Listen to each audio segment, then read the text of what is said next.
বিসমিল্লাহির রহমানির রহিম।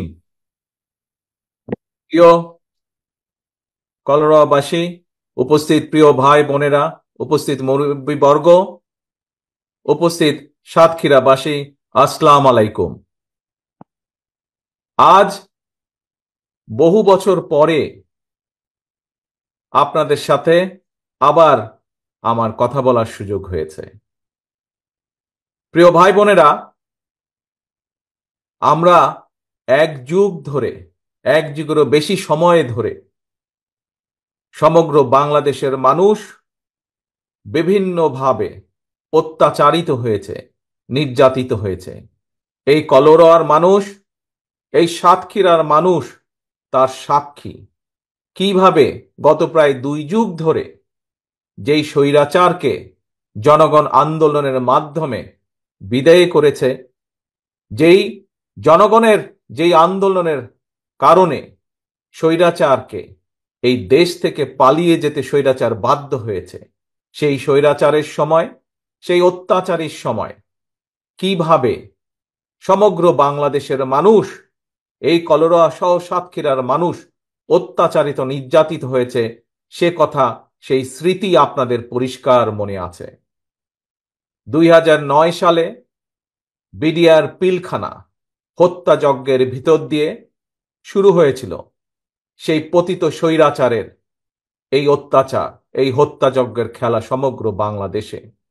বিরোধী দলের নেতাকর্মীদেরকে তারা কিভাবে হত্যা করেছিল, বিরোধী দলের সমগ্র বাংলাদেশে বিএনপি সহ আরো বিরোধী দল, তাদের নেতাকর্মীদেরকে তারা কিভাবে অত্যাচার, নির্যাতিত করেছিল, আজকে আপনারা এখানে তার সাক্ষী। আজকে মঞ্চে উপস্থিত হাবিব সহ যে সকল নেতৃবৃন্দ উপস্থিত আছে, বিএনপি নেতাকর্মীরা উপস্থিত আছেন, সকলেই তার সাক্ষী। প্রিয় ভাই বোনেরা, আপনারা, আমি বক্তব্য রাখার আগে আপনারা অনেকগুলো রাজনৈতিক বক্তব্য শুনেছেন, সেজন্য আজকে আপনাদের সামনে আমি রাজনৈতিক বক্তব্য রাখব না। আজ স্বৈরাচার বিদায় হয়েছে। প্রিয় সহকর্মীবৃন্দ, বাংলাদেশের মানুষের সামনে এখন কি আশা, কি আকাঙ্ক্ষা?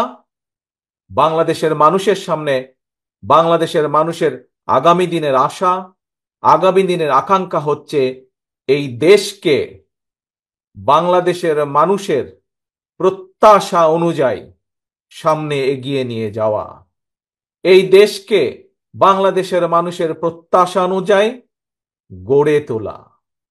প্রিয় ভাই বোনেরা, আজকে আমি আপনাদের সামনে শহীদ রাষ্ট্রপতি জিয়াউর রহমান, দেশনেত্রী বেগম খালেদা জিয়ার উন্নয়ন ও উৎপাদনের রাজনীতির কিছু কথা বলবো। প্রিয় ভাই বোনেরা, এখানে বহু মানুষ, বিশেষ করে বহু মুরব্বী এখানে উপস্থিত আছেন, যেই মানুষগুলো সাক্ষী হয়ে আছেন যখন যখন বাংলাদেশ জাতীয়তাবাদী দল বিএনপি জনগণের সমর্থন নিয়ে এই দেশ পরিচালনা করার সুযোগ পেয়েছে, ততবারই বিএনপি চেষ্টা করেছে দেশের মানুষের জীবন উন্নয়ন করার জন্য, দেশকে সামনের দিকে এগিয়ে নিয়ে যাওয়ার জন্য। এই এলাকার মানুষ, একটু আগে আপনাদের সন্তান হাবিব, সে তার বক্তব্যে বলেছে যে অতীতে যখন তার কাছে সুযোগ ছিল এলাকার মানুষের জন্য, এলাকার জন্য সে কাজ করেছে। এখানে উপস্থিত প্রায় সকল মানুষ হাত তুলে তাকে সমর্থন দিয়েছেন। প্রিয় ভাই বোনেরা, এটিই হচ্ছে বিএনপির রাজনীতি, এবং আমি আজ সেই রাজনীতির কিছু কথা আপনাদের সামনে তুলে ধরতে চাই। প্রিয় ভাই বোনেরা, এই অঞ্চলে একটি ফল উৎপাদিত হয়, আম। বাংলাদেশের অনেক মানুষই জানে না যে এই সাতক্ষীরা অঞ্চলে, এই কলরা অঞ্চলে, এই তালা অঞ্চলে, এই অঞ্চলে একটি সুস্বাদু আম উৎপাদিত হয়, ক্ষীর সাপাতি নামে একটি আম, ল্যাংড়া আম, যা এই দেশের মানুষ, এই এলাকার মানুষ সমগ্র বাংলাদেশে যা সরবরাহ করেন, বাংলাদেশের মানুষের ঘরে ঘরে সুস্বাদু আম পৌঁছে দেন। প্রিয় ভাই বোনেরা, আমাদের রাজনীতি, বিএনপির রাজনীতি আমি একটু আগেই বলেছি, উন্নয়নের রাজনীতি, উৎপাদনের রাজনীতি। বাংলাদেশের প্রত্যেকটি অঞ্চলে তার নিজস্ব সম্ভাবনা আছে। আমি, আমাদের দল বিএনপি, আমরা চাই এই যে বাংলাদেশের প্রত্যেকটি অঞ্চলের যে সম্ভাবনা আছে, সেই সম্ভাবনাগুলোকে সামনে নিয়ে আসা, সেই সম্ভাবনাগুলোকে কাজে লাগিয়ে দেশের মানুষের জীবন জীবিকার উন্নয়ন করা, সেই সম্ভাবনাগুলোকে কাজে লাগিয়ে দেশকে সামনে এগিয়ে নিয়ে যাওয়া। প্রিয় ভাই বোনেরা, এই যে যেই আমের কথা আমি বললাম, এই আম এই আম যদি আমরা এই এলাকায় সংরক্ষণ করতে পারি, তাহলে আমের যারা কৃষক তারা যেমন উপকার পাবেন, ঠিক একইভাবে আমরা যদি এখানে হিমাগার করতে পারি, যে এই হিমাগারে আমগুলোকে সংরক্ষণ করে রাখা যাবে, তাহলে একই সাথে ছোট ব্যবসায়ী যারা আছেন তারাও উপকৃত হবেন। একইভাবে ছোট ব্যবসায়ী যারা এই এলাকা থেকে দেশের বিভিন্ন অঞ্চলে আমগুলোকে রপ্তানি করেন, তারা ব্যবসা করতে পারবেন, তারা উপকার পাবেন। একইভাবে এই আম যদি আমরা সংরক্ষণ করতে পারি, তাহলে শুধু দেশেই নয়, আমরা বিদেশেও রপ্তানি করতে সক্ষম হব, যার উপকার সরাসরিভাবে এই এলাকার মানুষ পাবে। প্রিয় ভাই বোনেরা, এই আমের রস বা জুস বলতে যা বুঝায়, আমরা যদি চেষ্টা করি, তাহলে সেইটির কলকারখানা আমরা এখানে তৈরি করতে সক্ষম হব, যার ফলে আরো বহু মানুষ, তরুণ সমাজের বহু বেকার যুবকের কর্মসংস্থান আমরা করতে পারব।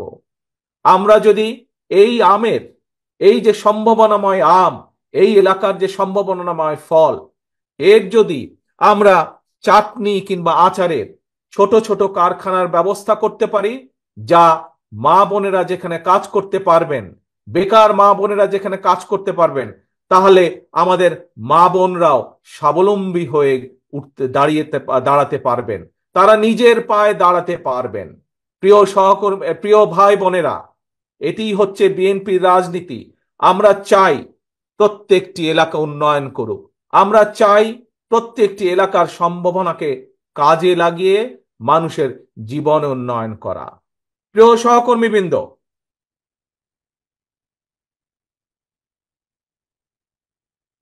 এই এলাকার আরেকটি বৈশিষ্ট্য আছে, হয়তো বাংলাদেশের অনেক মানুষই জানেন না। হয়তো এখানে উপস্থিত বহু মানুষ আছেন যারা সেই পেশার সাথে জড়িত, এখানে উপস্থিত বহু মা বোন আছেন যারা সেই পেশার সাথে জড়িত। কি সেটি? সেটি হচ্ছে মাটির তৈরি টালি, যে টালি বিদেশিরা তাদের ঘরের উপরে ব্যবহার করে।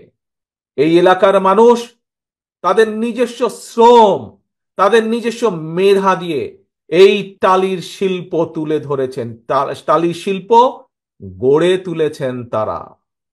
প্রিয় ভাই বোনেরা, বিএনপি চায় এই সম্ভাবনাকে কাজে লাগাতে, এই এলাকার মানুষের জন্য, এই এলাকার মানুষের উন্নয়নের জন্য এবং একই সাথে দেশের উন্নয়নের জন্য।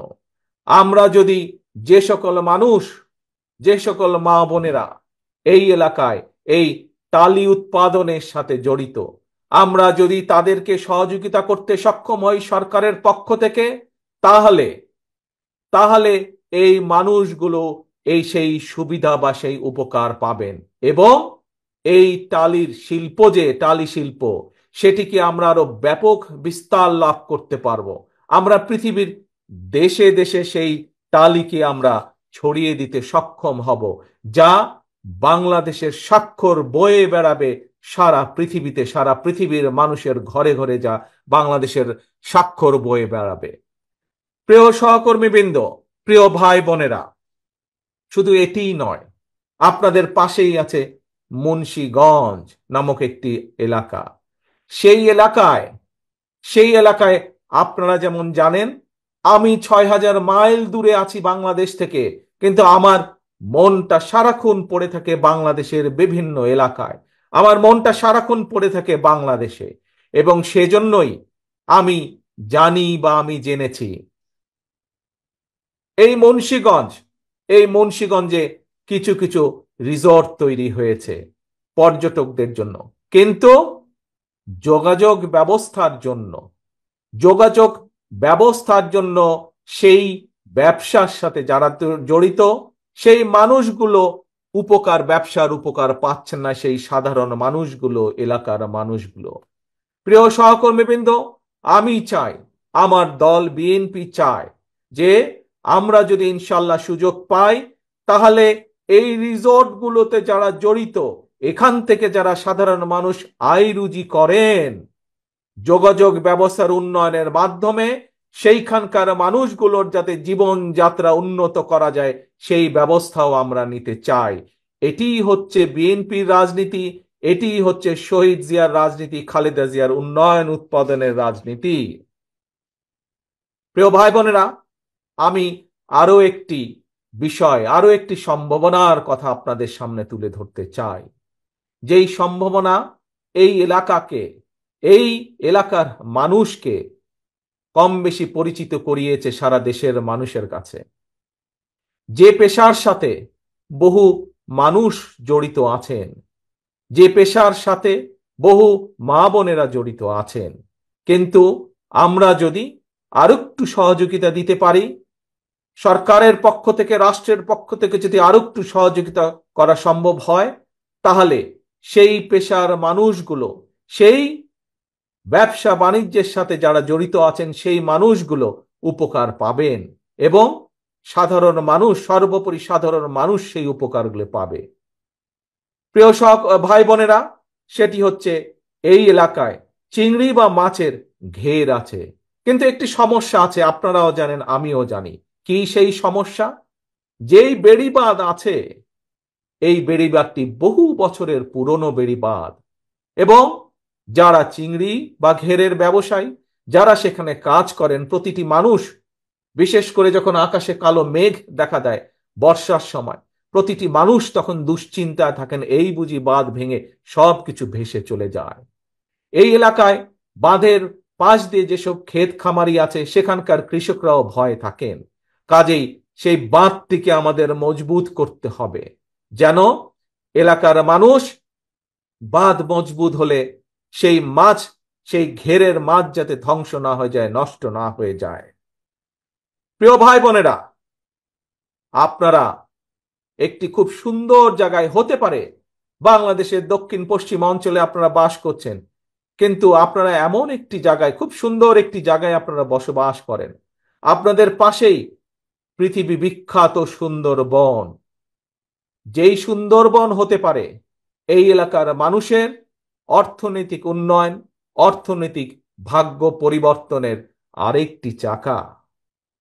প্রিয় ভাই বোনেরা, আমাদেরকে চেষ্টা করতে হবে, আমাদেরকে উদ্যোগ গ্রহণ করতে হবে যে এই যে দক্ষিণের যে সুন্দরবন, এই সুন্দরবনের সম্ভাবনাকে কাজে লাগানোর জন্য, এই সুন্দরবনের সম্ভাবনাকে কাজে লাগিয়ে এই এলাকার মানুষ তথা সমগ্র দেশের মানুষ, খুলনা বিভাগের মানুষ যেন তার সুফল পেতে পারে, যেন সেই মানুষগুলোর আয় রুজি বৃদ্ধি পায়, এই সম্ভাবনাকে কাজে লাগিয়ে যেন বেকার যুবক যারা আছেন তাদের কর্মসংস্থানের সুযোগ হয়। প্রিয় ভাই ও বোনেরা, এটিই হচ্ছে বিএনপির রাজনীতি। বিএনপির রাজনীতি হচ্ছে উন্নয়ন এবং উৎপাদনের রাজনীতি। আমরা বাংলাদেশের প্রত্যেকটি এলাকার সম্ভাবনাকে বের করে আনতে চাই, সম্ভাবনাকে কাজে লাগাতে চাই এলাকার মানুষের জন্য, সম্ভাবনাগুলোকে কাজে লাগাতে চাই যেমন এলাকার মানুষের জন্য, ঠিক একইভাবে আমরা সেই সম্ভাবনাকে কাজে লাগাতে চাই দেশের উন্নয়নের জন্য। প্রিয় ভাই বোনেরা, এখন আপনাদের সামনে অল্প কয়েকটি রাজনৈতিক কথা বলবো আমি। এই যে আপনাদের সামনে যে সম্ভাবনার কথাগুলো আপনাদের সামনে তুলে ধরলাম, বেকারদের কর্মসংস্থানের যেই সম্ভাবনার কথা আপনাদের সামনে আমি তুলে ধরলাম, মা বোনদের যারা বেকার আছেন তাদের যে সম্ভাবনার কথাগুলো আপনাদের সামনে আমি তুলে ধরলাম, এই সম্ভাবনাগুলোকে তখনই বাস্তবায়ন করা সম্ভব যখন আপনাদের দ্বারা, জনগণের দ্বারা নির্বাচিত একটি সরকার দেশ পরিচালনা করবে। জনগণের সরকারই একমাত্র জনগণের কথা চিন্তা করে, জনগণের সরকারই একমাত্র জনগণের জন্য কাজ করে। দেশনেত্রী খালেদা জিয়ার সরকার জনগণের সরকার ছিল বলেই মা বোনদের শিক্ষা ব্যবস্থা সম্পূর্ণ বিনামূল্যে করা হয়েছিল। প্রিয় ভাই বোনেরা, শহীদ রাষ্ট্রপতি জিয়াউর রহমানের সরকার জনগণের সরকার ছিল বলেই সেই সময় শহীদ রাষ্ট্রপতি জিয়াউর রহমানের সময় কৃষকের সেচ সুবিধার জন্য সারা দেশে খাল খনন করা হয়েছিল। প্রিয় ভাই বোনেরা, সেই খাল খনন আবার আমরা শুরু করতে চাই দেশের বন্যার পরিস্থিতি মোকাবেলা করার জন্য, দেশে শুষ্ক মৌসুমে পানি সংরক্ষণ করার জন্য, সর্বোপরি সমগ্র দেশে কৃষকরা যেন সেচ সুবিধা আবার ভালো করে পায়। আমরা সেই খাল খনন কর্মসূচি আবার শুরু করব ইনশাল্লাহ আপনাদের সমর্থন পেলে। প্রিয় ভাই বোনেরা, যে কথাটি বলছিলাম আপনাদের সামনে, জনগণের জন্য, এলাকার মানুষের জন্য, সর্বোপরি বাংলাদেশের মানুষের জন্য যদি কাজ করতে হয়, তাদেরকে যদি এই সম্ভাবনার দিকে নিয়ে যেতে হয়, এই সম্ভাবনার দ্বারগুলো যদি খুলে দিতে হয়, তাহলে প্রিয় ভাই বোনেরা কথা একটি, কি সেই কথা? জনগণের সরকার দরকার। এবং জনগণের সরকার প্রতিষ্ঠিত করতে হলে উপায় একটি, রাস্তা একটি, যার জন্য এই এলাকার আমার শত শত সহকর্মীরা জীবন দিয়েছে, যার জন্য জনগণের যে অধিকার প্রতিষ্ঠার জন্য, জনগণের যে ভোটের অধিকার প্রতিষ্ঠার জন্য সমগ্র বাংলাদেশে বিএনপির লক্ষ লক্ষ নেতাকর্মী গুম খুনের শিকার হয়েছে, গায়েবী মামলার শিকার হয়েছে, সেই ভোটের অধিকারকে প্রতিষ্ঠিত করার জন্য। প্রিয় ভাই বোনেরা, জনগণের আন্দোলনে, জনতার অভ্যুত্থানে স্বৈরাচারের পতন ঠিকই হয়েছে, কিন্তু এখনো আমাদের কাঙ্ক্ষিত লক্ষ্য অর্থাৎ জনগণের যে রাজনৈতিক অধিকার সেটি এখনো অর্জিত হয়নি। কাজেই আমাদের আন্দোলন শেষ হয়ে যায়নি। যতক্ষণ পর্যন্ত জনগণের ভোটের অধিকার, কথা বলার অধিকার প্রতিষ্ঠিত না হবে, ততক্ষণ পর্যন্ত বিএনপির আন্দোলন অব্যাহত থাকবে। যতক্ষণ পর্যন্ত জনগণের সরকার প্রতিষ্ঠিত না হবে, জনগণের জনপ্রতিনিধিরা দেশের উন্নয়নে, এলাকার উন্নয়নে, মানুষের উন্নয়নে কাজ করার সুযোগ না পাবে, ততক্ষণ পর্যন্ত বিএনপির আন্দোলন অব্যাহত থাকবে। প্রিয় ভাই বোনেরা, যে কথাটি একটু আগে বলেছিলাম, ষড়যন্ত্র কিন্তু এখনো থেমে যায়নি। স্বৈরাচারের পতন হয়তো হয়েছে, কিন্তু ষড়যন্ত্র এখনো অব্যাহত রয়েছে। আমরা গত কয়েকদিনে দেখেছি কিছু রাজনৈতিক দল বা সংগঠন বিভ্রান্ত হয়ে কিছু কথা বলেছেন তারা। প্রিয় সহকর্মীবৃন্দ, প্রিয় উপস্থিত ভাই ও বোনেরা, আমি মনে করি, আমি বিশ্বাস করি যে একটি প্রতিবেশী দেশের ফাঁদে পা দিয়েছে আমাদের সেই রাজনৈতিক দলগুলো বা সেই রাজনৈতিক সংগঠনগুলো। সেজন্যই তারা আজ বিভ্রান্তি ছড়ায়, এই রকম কিছু কথাবার্তা তারা বলছে। প্রিয় ভাই বোনেরা, আজ আপনাদের মাধ্যমে, আপনারা যারা এখানে উপস্থিত আছেন, আপনাদের মাধ্যমে সমগ্র বাংলাদেশের গণতন্ত্র প্রিয় প্রতিটি মানুষের কাছে আমি আহ্বান জানিয়ে বলতে চাই যে আমাদেরকে সজাগ থাকতে হবে। যে ষড়যন্ত্র দেশের ভেতরে ছিল, যে ষড়যন্ত্র দেশের বাইরে ছিল, তাদের সেই ষড়যন্ত্র এখনো অব্যাহত আছে। তারা কোনোভাবেই চায় না এই দেশের মানুষ তাদের গণতান্ত্রিক অধিকার ফিরে পাক।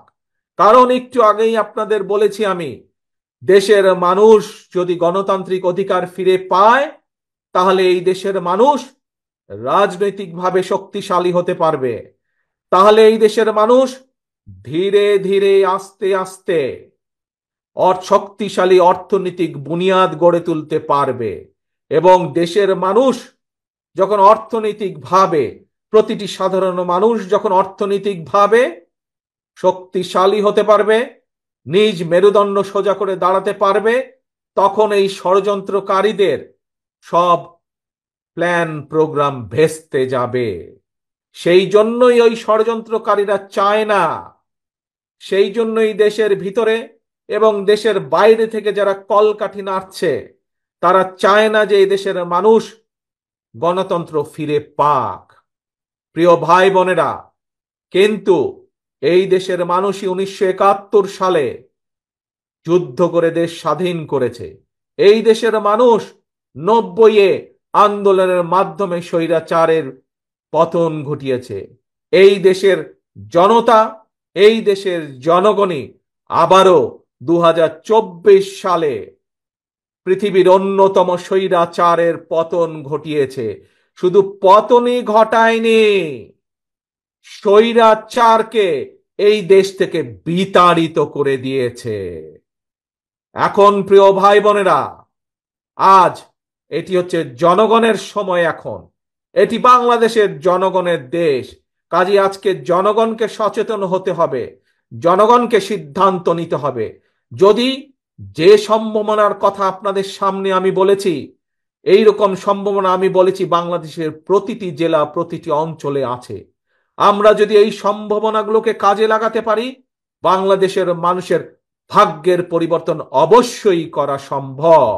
এবং বিএনপির রাজনীতি, শহীদ জিয়ার রাজনীতি, দেশনেত্রী খালেদা জিয়ার রাজনীতি হচ্ছে বাংলাদেশের মানুষের ভাগ্যের পরিবর্তন ঘটানো, বাংলাদেশের মানুষের ভাগ্যের উন্নয়ন ঘটানো হচ্ছে দেশনেত্রী খালেদা জিয়ার রাজনীতি। বাংলাদেশের মানুষের ভাগ্যের উন্নয়নই ঘটানো হচ্ছে শহীদ রাষ্ট্রপতি জিয়ার রাজনৈতিক আদর্শ, রাজনৈতিক দর্শন। প্রিয় ভাই বোনেরা, আসুন আজ এই লক্ষ মানুষের সমাবেশে আমরা দৃঢ়ভাবে শপথ গ্রহণ করি।